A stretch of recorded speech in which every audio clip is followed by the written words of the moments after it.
दोस्तों नमस्कार, मैं आशीष त्रिपाठी आपके अपने YouTube channel global online classes में आप लोग का स्वागत करता हूं। दोस्तों आज हम फिजिक्स की सीरीज शुरू करने जा रहे हैं। फिजिक्स के सीरीज में भाग 1 में 20 अति महत्वपूर्ण प्रश्नों को शामिल किया गया है जो आपके सामने प्रस्तुत है। भाग 1 का पहला प्रश्न, सौर सेल सौर ऊर्जा को किस ऊर्जा में रूपांतरित करते हैं? इसका सही ऑप्शन होगा ए, विद्युत ऊर्जा।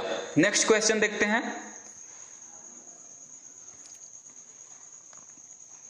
सिनेमा के पर्दे पर किस प्रकार का प्रतिबिंब बनता है? इसका सही ऑप्शन होगा बी, वास्तविक प्रतिबिंब सिनेमा के पर्दे पर बनते हैं। नेक्स्ट क्वेश्चन, शुष्क सेल हैं, इसका सही ऑप्शन होगा ए, प्राथमिक सेल। शुष्क सेल जो होते हैं वो प्राथमिक सेल कहे जाते हैं। प्राथमिक सेल का एक कमी ये है कि इसे एक ही बार यूज किया जा सकता है, जबकि द्वितीयक सेल के बारे में आप जानिए। द्वितीयक सेल ऐसा सेल होता है जो रिचार्जेबल सेल होता है, जिसे बार बार चार्ज करके कई बार यूज किया जा सकता है। प्राथमिक सेल में ऐसा नहीं है। अब आइए नेक्स्ट क्वेश्चन देखते हैं। सूक्ष्म सेल जो है आप लोग ध्यान में रखे रहिएगा, सूक्ष्म सेल जो है वो प्राथमिक सेल के अंतर्गत आता है। नेक्स्ट क्वेश्चन, विद्युत धारा उत्पन्न करने की युक्ति को कहते हैं? इसका सही ऑप्शन होगा सी, जनित्र यानी जनरेटर। नेक्स्ट क्वेश्चन, वह ताप जिस ताप पर बर्फ, पानी और वाष्प संतुलित अवस्था में रहता है या संतुलन में रहता है कहा जाता है? इसका सही ऑप्शन होगा बी, त्रिक बिंदु। अब यहां पे दो महत्वपूर्ण शब्दावली का प्रयोग हुआ है, हिमांक और क्वथनांक। हिमांक जान लीजिए, हिमांक किसी द्रव की वह अवस्था है जिस अवस्था पर या जिस बिंदु पर द्रव जमना शुरू हो जाता है, और क्वथनांक किसी द्रव की वह अवस्था है जिस अवस्था पर या जिस बिंदु पर द्रव उबलना शुरू हो जाता है। नेक्स्ट क्वेश्चन, रेडियो का समस्वरण स्टेशन उदाहरण है? इसका सही ऑप्शन होगा ए, अनुनाद। नेक्स्ट क्वेश्चन,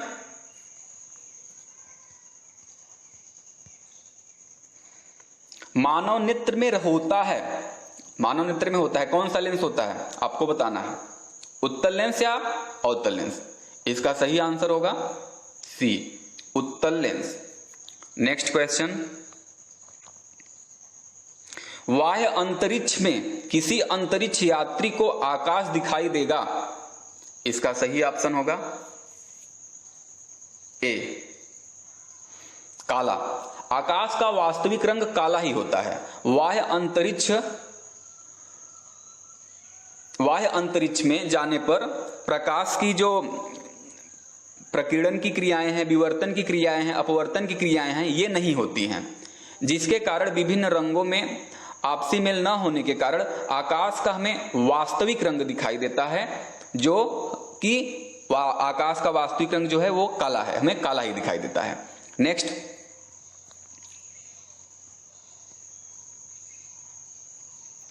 प्रकाश संश्लेषी अंगक इसमें से कौन है? इसका सही ऑप्शन होगा सी, हरित लवक। हरित लवक पत्तियों में पाए जाने वाला पत्ती का एक अंग है, जिसके कारण सूर्य के प्रकाश से पत्ती भोजन का निर्माण करती है। नेक्स्ट क्वेश्चन, पृथ्वी के गुरुत्वाकर्षण का कितना भाग चंद्रमा के गुरुत्वाकर्षण के सबसे नजदीक है? इसका सही आंसर होगा सी, 1/6। नेक्स्ट क्वेश्चन, किस वैज्ञानिक ने सर्वप्रथम बर्फ के दो टुकड़ों को आपस में घिसकर पिघला दिया? इसका सही ऑप्शन होगा सी, डेवी ने। नेक्स्ट क्वेश्चन, नेक्स्ट क्वेश्चन देखिए दोस्तों, एक बीकर में पानी पर बर्फ तैर रही है। जब बर्फ पूर्णतः पिघल जाएगी तो बीकर में पानी का तल, इसका सही ऑप्शन होगा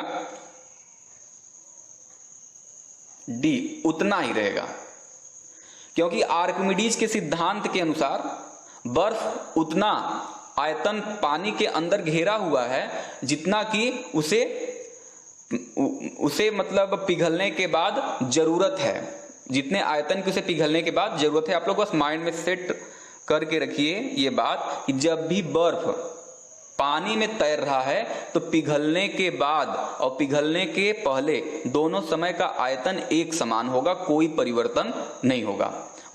दूसरी बात ये भी जान लीजिए, जब किसी पात्र में या किसी बीकर में जल भरा हुआ है, जल जमने के बाद उस पात्र में जो आयतन है उससे थोड़ा ज्यादा अपना आयतन बढ़ा लेता है। यानी जब द्रव है, द्रव जमने के बाद आयतन बढ़ता है, लेकिन जब जल में या किसी द्रव में बर्फ है तो वो बर्फ पिघलने के बाद आयतन में कोई परिवर्तन नहीं होता है। नेक्स्ट क्वेश्चन,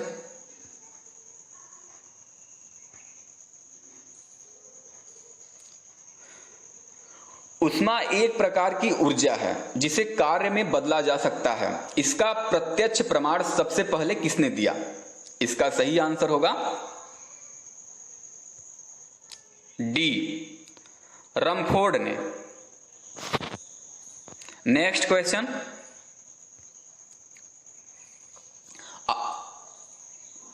आकाश का रंग नीला प्रतीत होता है। इसका सही ऑप्शन होगा बी, प्रकीर्णन के कारण आकाश का रंग हमें नीला दिखाई देता है। नेक्स्ट क्वेश्चन, सूर्य ग्रहण कब होता है? इसका सही आंसर होगा ए, प्रतिपदा। अब सूर्य ग्रहण में होता क्या है, सूर्य और अर्थ यानी पृथ्वी के बीच में मून आ जाता है, यानी जब सूर्य और पृथ्वी के बीच में चंद्रमा आ जाता है तो ऐसी स्थिति में सूर्य ग्रहण लगता है। नेक्स्ट क्वेश्चन, हीरा चमकदार दिखाई देता है। इसका सही आंसर होगा डी, सामूहिक आंतरिक परावर्तन के कारण। सामूहिक आंतरिक परावर्तन को पूर्ण आंतरिक परावर्तन भी कहते हैं, टोटल इंटरनल रिफ्लेक्शन। अब पूर्ण आंतरिक परावर्तन का एक और उदाहरण आप लोग जान लीजिए, जो रेगिस्तान की मरीचिका होती है वो भी पूर्ण आंतरिक परावर्तन के घटना के अंतर्गत आती है। दूसरा उदाहरण ये है। नेक्स्ट क्वेश्चन देखिए, विद्युत ऊर्जा को यांत्रिक ऊर्जा में बदलने की युक्ति है। इसका सही ऑप्शन होगा बी, विद्युत मोटर। विद्युत मोटर का कार्य होता है विद्युत ऊर्जा को यांत्रिक ऊर्जा में बदलना। Next question,